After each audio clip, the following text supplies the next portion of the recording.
Educação financeira a gente tem que ter tanto em casa quanto nos negócios. Mas como é que está esse panorama no Brasil? A gente vai responder essa e outras perguntas hoje no Papo Especialista.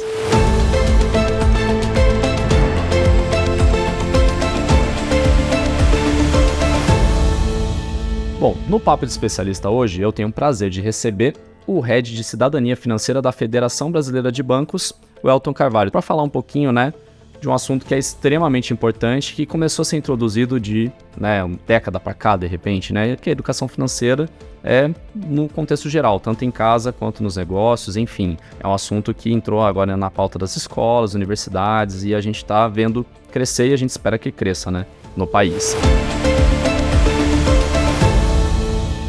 Bom, vamos lá, Elton. Então, para a gente começar o nosso papo, eu queria trazer dados que a própria Febraban nos disponibilizou sobre o Índice de Saúde Financeira do Brasileiro. Então, a gente trouxe alguns dados e eu vou mostrar o primeiro aqui na tela, que é o nível de conhecimento sobre produtos financeiros do brasileiro.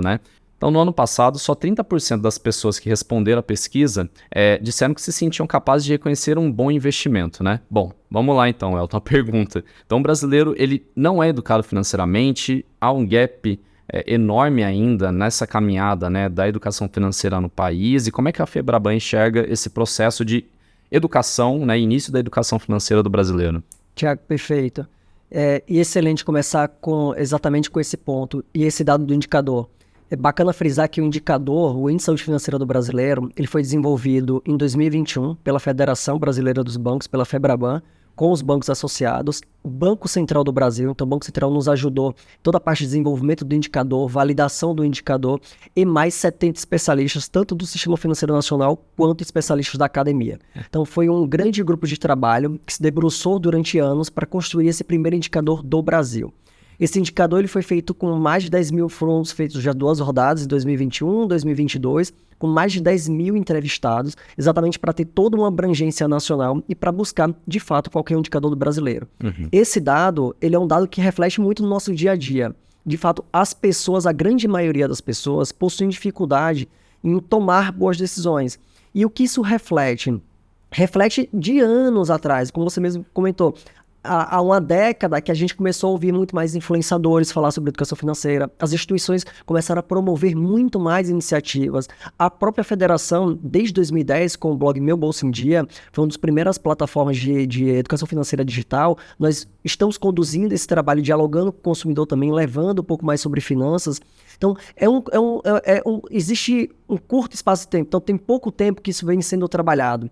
E ainda assim, é pouco trabalhado dentro das casas, nas escolas. A gente está vendo um grande empenho do governo, de outras instituições, até mesmo dos bancos, para conduzir trabalho de levar a educação financeira para as escolas, municiando o professor de diversas matérias, porque ele tem que ser transversal, mas é mais utilizado hoje na matemática por conta do tema que já tem na própria grade curricular.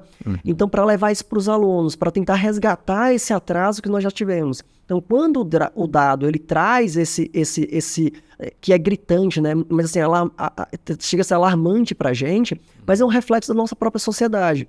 E o que a gente tem que promover? A gente tem que cada vez mais fazer isso que você está fazendo agora. Vocês estão fazendo aqui enquanto instituição, enquanto Safra, que é levar cada vez mais orientação e falar mais sobre esse tema e mostrar que é um tema simples, que é do nosso dia a dia.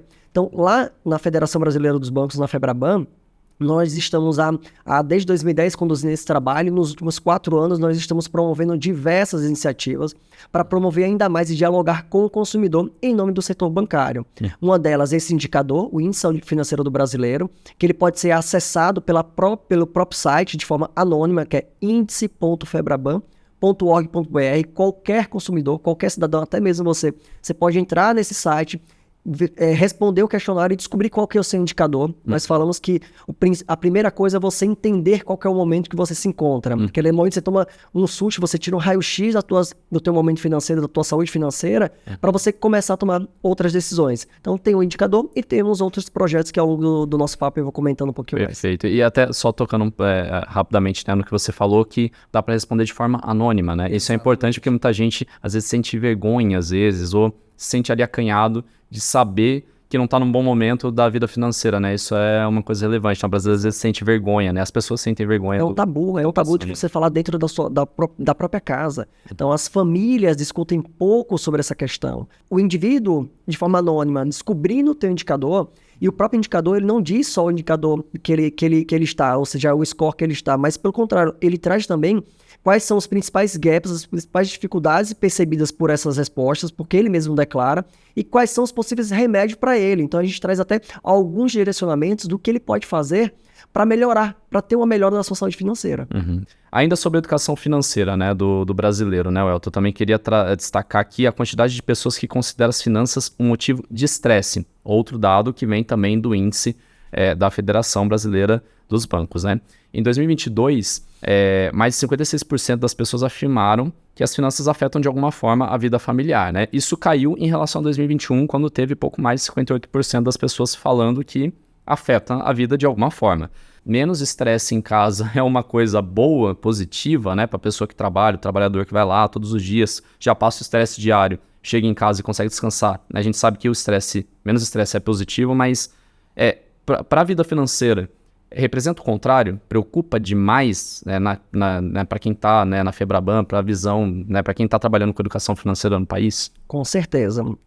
Quando a gente fala sobre saúde financeira, nós não podemos esquecer os outros pilares que compõem o ser humano, né? Então ele tem a questão emocional, então o estresse ele vai diretamente nesse ponto, faz com que a pessoa ela não perceba as melhores decisões que ela vai tomar, a pessoa fica muito mais preocupada, não produz tão bem no trabalho, não produz em casa também com a própria família. Então, de fato, o estresse é um dado que preocupa a gente mesmo.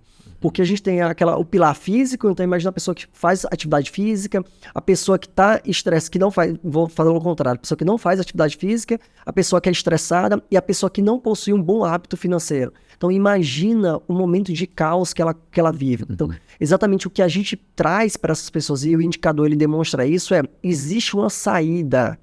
Existe uma saída. Então, de que forma? Buscando orientação financeira, buscando se organizar financeiramente, entender uma coisa simples que é o seu orçamento pessoal familiar. Um exemplo, Thiago, quando você faz uma pergunta simples para algumas pessoas, quanto que você ganha? Aí a pessoa responde, eu ganho R$2.000. E aí quando você faz uma segunda pergunta, mas quanto que cai de fato na tua conta? E a pessoa fala, não, cai 1.500. Olha já o primeiro gap que existe. Ela já está com R$500 negativo todo mês, porque a ideia dela é que ela ganha R$2.000, mas ela não ganha R$2.000. Ela tem R$1.500, que é o poder de compra dela, para poder viver, para poder planejar e comprar e usufruir, até mesmo poupar, que a gente sabe que a gente pode poupar com bem pouco. Então, esse é um dos pontos principais que pode reduzir essa questão do estresse dentro da casa, e o estresse de fato influencia o mau hábito de uso da financeiro. Então, esse é um ponto que a gente quer também trabalhar dentro desse consumidor que mexe no comportamento financeiro dele. Tá certo, beleza. Bom, então, ainda dentro disso, né, um pouco dentro disso, também quero trazer mais um dado aqui para nossa tela, né, que de 2021 para o ano passado, né, para 2022, o número de pessoas que gastam mais do que ganham, né, cresceu, e já representa um número bem considerável. Então, de 29, pouco mais de 29% para mais de 34%. Bom, vamos lá. A gente vive, né, um cenário macroeconômico também difícil. A gente sabe que, né, o país passa por um momento delicado, as pessoas se endividaram demais, né, durante a pandemia, muita gente perdeu emprego, um monte de fatores. Então, na sua visão, na visão da Febraban também, esse dado é mais um reflexo de toda essa conjuntura de inflação, né, uma pressão inflacionária que a gente viveu, juros altos, né, que também influenciam o endividamento, ou é a preocupação e a falta de organização financeira do brasileiro, né? O que exatamente trouxe o combustível desse dado aqui? Tiago, é um conjunto. A gente tem que pensar que nós vivemos em sociedade, então eu tenho as minhas responsabilidades enquanto pessoa, eu tenho as responsabilidades que são para várias pessoas que perderam o emprego, então elas foram afetadas com isso. E eu tenho a própria economia também que afeta o poder de compra das pessoas. Então tudo isso influencia. Claro, se você possui um planejamento já de longo prazo, médio prazo, ou você está disposto a fazer de fato um planejamento pessoal familiar, com certeza isso vai te dar uma melhor clareza do que fazer. Então, com certeza você vai saber que você precisa gastar menos do que você ganha. Porque você vai começar a visualizar esse número. Que nós percebemos que as pessoas não possuem o hábito de se planejar. Ou pelo menos pôr no papel o quanto que eu ganho e o quanto que eu gasto. E aí quando você espera, quando você não tem essa visão do quanto você pode gastar, no final do mês você vai se surpreender. Porque você vai gastar muito mais do que você poderia. Então esse dado, ele reforça exatamente esse ponto. De fato, eu preciso saber e entender o quanto eu posso gastar. E um ponto bacana, quando a gente fala sobre educação financeira, não é você se privar de viver. Não é você se privar de deixar de curtir a vida ou aproveitar a vida. Pelo contrário, mas é você saber aproveitar nos limites que você pode. Ah, Welton, eu gosto de ir toda semana pra balada, pra festa, pra me divertir. Eu gasto pelo menos R$200 ou R$100. Vamos dar um exemplo, R$200 numa festa. R$200 vezes 4, vamos pensar no mês de 4 semanas, já dá R$800. Para uma pessoa que ganha R$2.000, isso líquido, eu tô pensando R$2.000, mas aquele exemplo que eu dei que ganha R$1.500, já é metade do orçamento dela. Então, como que eu posso continuar aproveitando e saindo? Ao invés de eu sair 4 vezes para a balada para gastar R$200, eu vou fazer o seguinte, eu vou sair 2 e outras 2 eu vou chamar as pessoas para virem para minha casa trazendo a própria bebida dela. Então, olha, tá vendo que é um movimento de economia financeira? Eu não vou deixar de aproveitar a minha vida, mas eu vou saber como aproveitar. Tem alguns momentos que eu vou falar, eu não posso sair agora porque o meu orçamento já fechou. Então você começa a ter consciência e domínio, de fato, das tuas finanças. Tá certo. E até já pegando a carona no que você disse agora, para as pessoas que acham que isso é extremamente complexo, que é muito difícil, o que você pode trazer de dica, de ferramenta até mesmo, né, que a Febraban disponibiliza, ou que você também conheça de mercado, que seja muito confiável, que quem está nos acompanhando pode usar para fazer o próprio planejamento financeiro de forma descomplicada? O ponto principal é, busque sempre fontes confiáveis. Hoje nós temos um mercado de milhares de pessoas falando um monte de coisa. Pessoal, quando eu falo um monte de coisa, assim, coisas boas e coisas não tão boas. Então assim, eu trago a minha experiência, nem sempre a experiência daquela pessoa é real. Então assim, tome muito cuidado. O que nós temos dentro da federação? Nós desenvolvemos em cooperação técnica com o Banco Central uma plataforma que é chamada plataforma.meubolsoemdia.com.br. Essa plataforma possui diversos cursos personalizados para cada perfil de usuário e o índice de saúde financeira já está dentro da plataforma, ele é um componente dessa plataforma. Então, essa plataforma foi desenvolvida em conjunto com o Banco Central, ela foi validada, 100% dos conteúdos foram validados pelo departamento do Banco Central que cuida do tema de educação financeira, exatamente para trazer essa isenção do conteúdo, para não ter, como ela foi promovida em nome do setor bancário, muitas pessoas tinham receio que essa plataforma fala uns produtos ou incentivando o consumidor a consumir mais produtos e serviços bancários. Tendenciosa, né?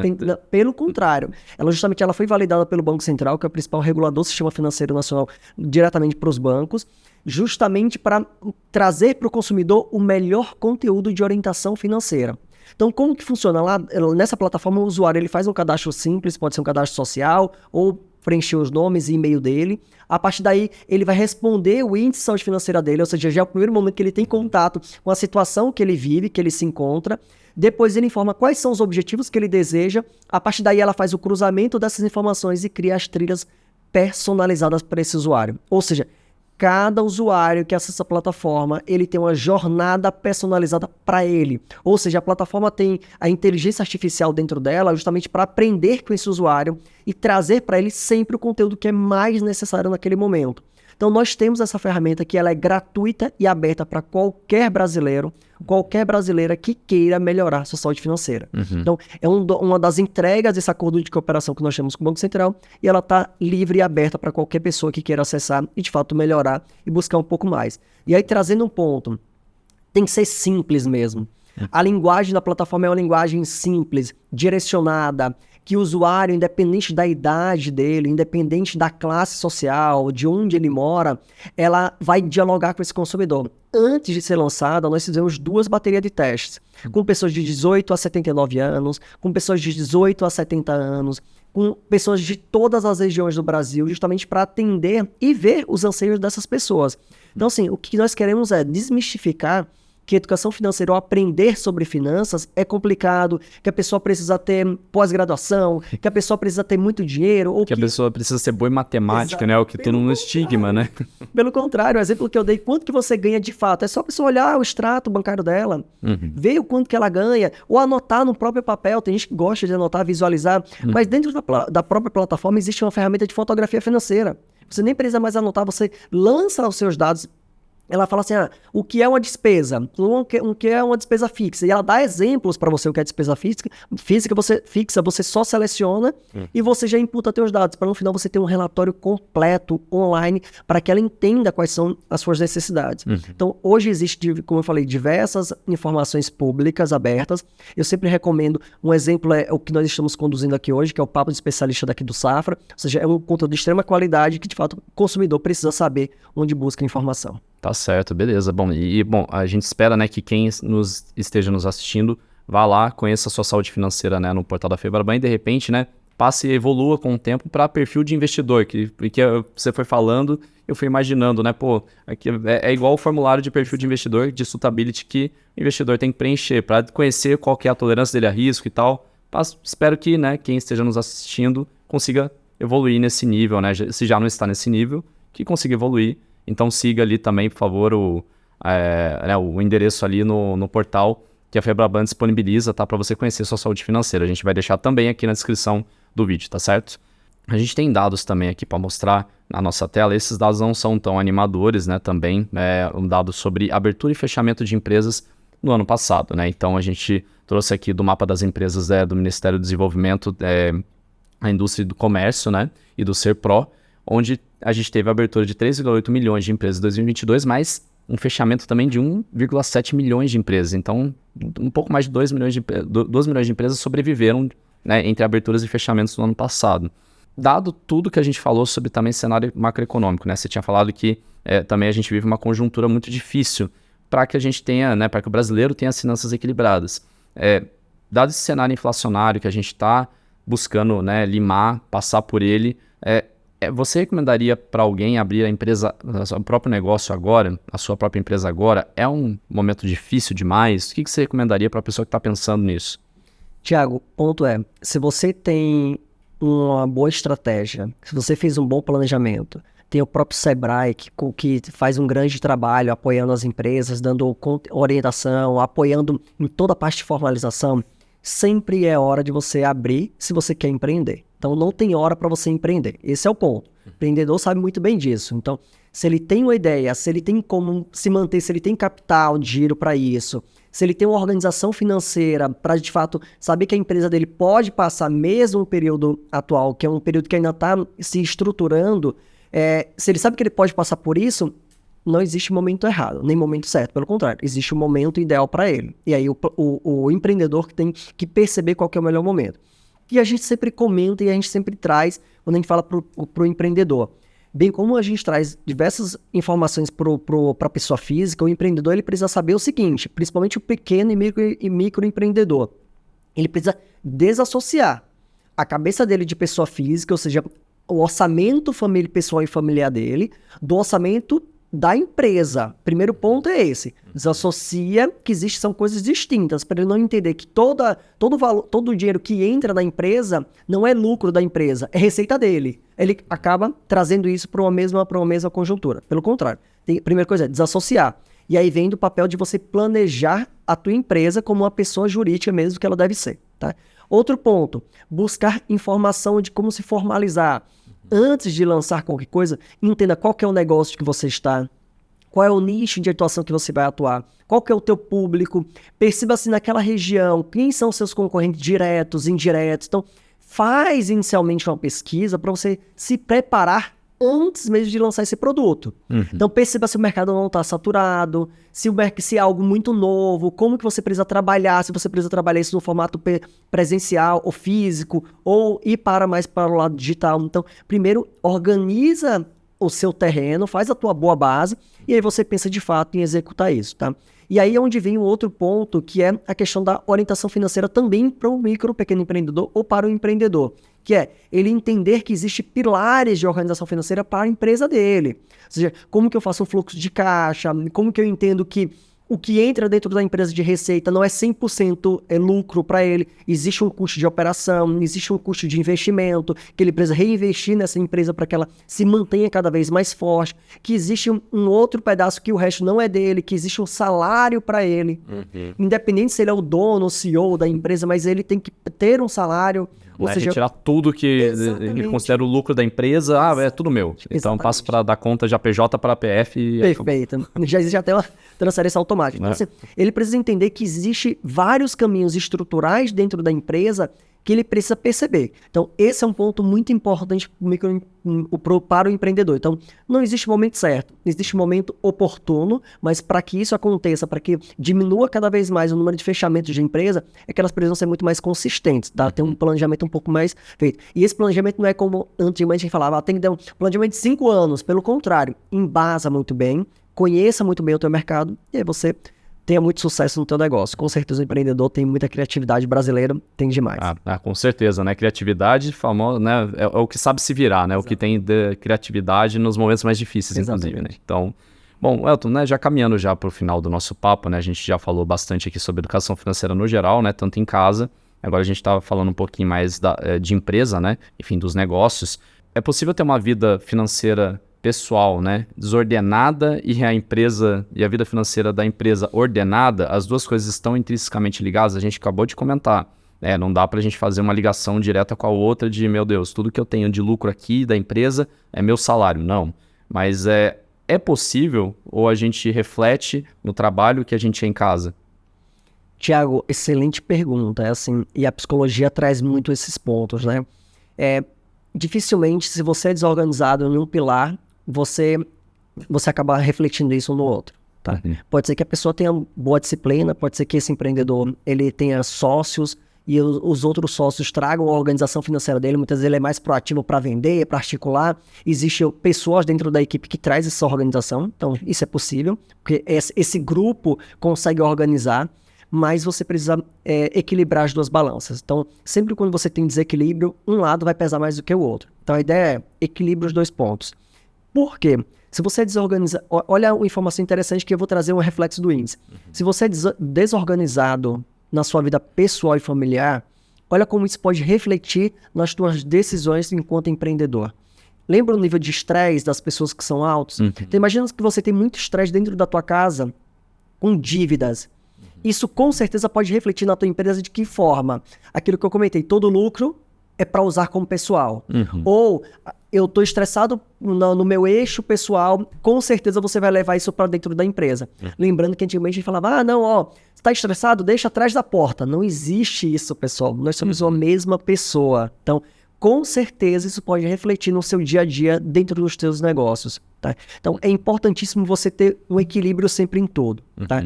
A pessoa pode investir a qualquer momento, independente se ela está endividada ou se ela está inadimplente ou não. Ou seja, existe hoje investimentos muito mais acessíveis para o consumidor, investimentos com segurança, com liquidez, para ele montar uma reserva de emergência, que é exatamente isso que o empreendedor precisa.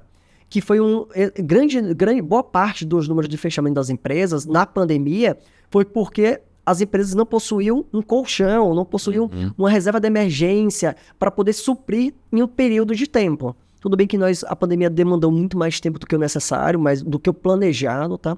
Mas as empresas que possuíam um colchão, o que amortecer nesses momentos de choque, elas conseguiram passar com muito mais facilidade. Bem assim também as pessoas. As pessoas que possuíam uma reserva de emergência conseguiram, mesmo numa perca de emprego, elas conseguiram se manter naquele padrão de vida, ou reduzir um pouco o padrão de vida, mas se manter sem se tornar inadimplente, né, ou se tornar um endividado de risco por conta dessa reserva de emergência. Eu acho que é um ponto também que serve também para o empreendedor nesse pilar de equilibrar as finanças também. Tá certo. E até, né, já... Só para ilustrar o que você falou, né? Que a gente tem mais um dado justamente do índice, né? Que a gente vai trazer aqui sobre realmente essa margem de manobra que as pessoas têm que ter, mas que não tem hoje em dia, né? Que pelo menos até o ano passado era pouco, né, um percentual pequeno da população que respondeu à pesquisa. Então, em 2021, né, quase 22%, desculpa, né, das pessoas que responderam diziam que poderiam lidar com uma coisa inesperada na vida, então qualquer situação emergencial, né, de saúde e tudo mais. Esse número caiu para abaixo de 20.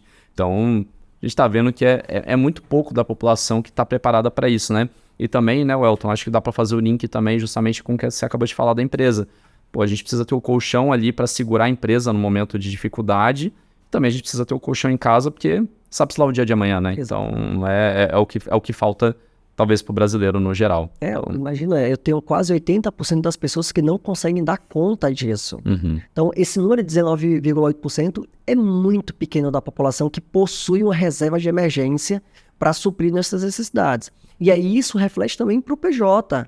Então, poucas empresas possuem, de fato, nessa divisão do recorte das receitas, né, do lucro, um pedaço que vai para ela deixar como investimento para a empresa, para justamente passar em um momento de dificuldade, um momento de estabilidade da economia, ela consegue utilizar desse fundo de reserva, e bem como também as pessoas. E como eu comentei com você, Thiago, hoje qualquer pessoa do Brasil, independente de quanto ela ganhe, ela consegue poupar. Ela consegue poupar com 5, com 10, com 30 reais. Ou seja, hoje existem investimentos muito mais acessíveis, justamente voltados para essa questão da reserva da emergência, título de renda fixa, com liquidez diária, que é garantida pelo Fundo Garantidor de Crédito, o FGC. Então, hoje existe muito mais proteção para essas pessoas e ela pode começar a poupar a qualquer momento. Eu sempre trago um dado que eu acho que é bacana deixar claro para as pessoas. Imagina se você consegue, Thiago, poupar R$10 todo mês por 10 anos. Com certeza, no final desses 10 anos, você terá quase o dobro do valor investido. Só através dos juros compostos. Ou seja, a economia faz com que seu dinheiro trabalhe. Ou seja, seu dinheiro parado, ele perde valorização. Seu dinheiro investido, ele rende para você no final daquele período. Então, assim, é um dado simples para tangibilizar que com R$10 você consegue ter muito mais tranquilidade. Mas basta você começar a fazer. Tá certo, Welton. Bom, para finalizar, né? Nosso papo, já que a gente passou, né? A gente começou falando de educação financeira no geral, né? Do brasileiro no geral, e depois passou para o brasileiro que é um empreendedor, que está querendo empreender. Hoje, aí eu deixo espaço em aberto aqui para você, né? A Febraban, o que a Febraban traz, né, de soluções de apoio para o empreendedor, no caso, né? Ela tem alguma ferramenta, tem algum canal, ela indica, né? O empreendedor, ele pode buscar apoio lá também na Febraban? Perfeito. Não só na federação, a gente tem nós temos conteúdo, disponibilizamos conteúdo para a pessoa física e também para o empreendedor, tá? Através do meubolsoemdia.com.br. A própria plataforma que eu comentei com você, ela serve para quem é micro ou pequeno empreendedor, que é aquele MEI, ou seja, que é a mistura de PF com PJ, e até o pequeno empreendedor também que queira buscar uma organização financeira, porque os pilares da educação financeira, ela também podem ser usadas no PJ, tá? Mas nós também temos outras fontes, nós temos uma parceria com o Sebrae Nacional, que também é a principal referência no Brasil. Nós temos as próprias instituições, o próprio Banco Safra também disponibiliza, né, conteúdo para o empreendedor. Vocês possuem equipes especializadas para dialogar com esse consumidor, com o que de fato ele precisa, da melhor forma. Então, não só nós levamos conteúdo em nome do setor bancário, mas também como todos os bancos possuem dentro da sua estrutura especialistas que podem apoiar esse empreendedor a tomar melhores decisões. O importante do consumidor, PF ou PJ, saber o setor bancário, o sistema bancário é o mais preparado para trazer a melhor orientação financeira para essa pessoa, para essa empresa. E com certeza é a que mais investe nisso. Então nós produzimos muito mais conteúdo e a gente quer de fato trazer uma melhora, tanto para a população brasileira como também para a economia como um todo. Perfeito. Welton, o assunto rende demais, então agradeço muito sua participação aqui, viu? Sinta-se convidado e em casa para vir aqui quando quiser falar no Papo de Especialista conosco, viu? Obrigado. Obrigado também. Um abraço. E agradeço muito a sua audiência, a sua companhia aqui em mais um episódio do Papo de Especialista. E lembre-se, né? Se você ainda não se inscreveu no nosso canal no YouTube, faça para não perder nenhum dos nossos episódios e nenhum dos outros conteúdos também de qualidade que a gente produz aqui sobre economia, finanças e empreendedorismo, tá certo? Grande abraço e até o próximo episódio.